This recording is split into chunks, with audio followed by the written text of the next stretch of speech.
So we have to resolve the given rational fraction into partial fractions. So let's begin. So here our given expression can be also rewritten as x squared plus x divided by, so here we have in the denominator x minus 1 multiplied to x minus 2. So let's multiply this. So we're going to get x squared minus 3x plus 2. The reason why we have multiplied it, because if we see that the highest part of x in the numerator is 2 and the highest part of x in the denominator is 2 as well, so that means they are having the same degree, and whenever they have the same degree, well, we need to divide the numerator with the denominator so as to make the degree of the numerator less than the degree of the denominator. So let's do that. So we can either perform a long division, but here this is a simple problem. So what we can do, we can manipulate the numerator. The numerator, we have x squared plus x, so we can rewrite x squared, and in place of x we can have negative 3x plus 4x. So negative 3x plus 4x, that's actually x, and we need one more term, so we need 2. But since 2 is an extra term we are adding, so we are also going to subtract 2 from it. Whole divided by the denominator, which is x squared minus 3x plus 2.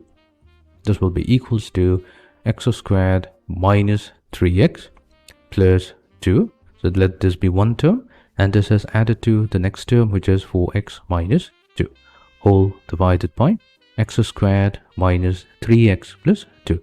Now we will divide each of the term within the numerator with the denominator to give us 1 plus 4x minus 2 divided by x squared minus 3x plus 2. Now here, let's ignore the first term for the time being.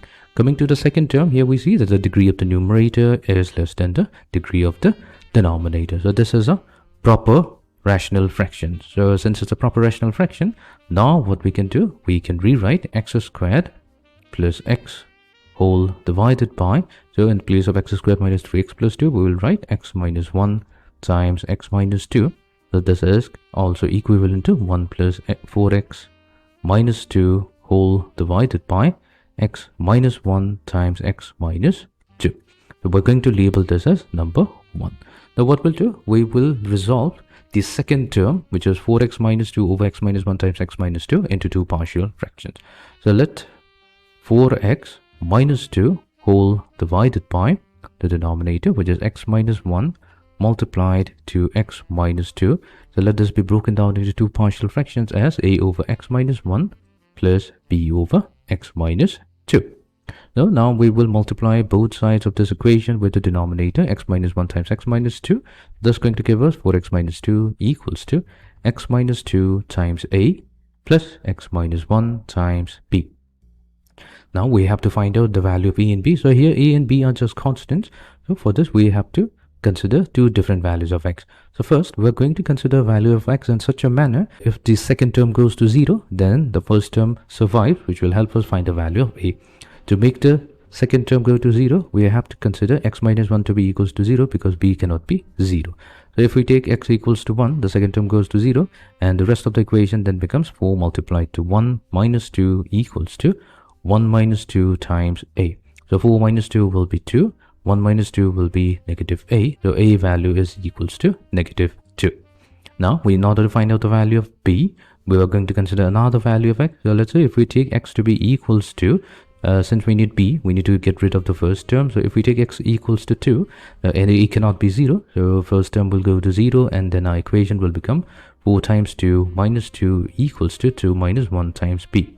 So 4 times 2 is 8, 8 minus 2, that's 6. So we have 2 minus 1, that's 1, b. So that means our b value comes out to be 6, which means we can now rewrite equation number 1. Equation number now becomes x squared plus x whole divided by x minus 1 times x minus 2.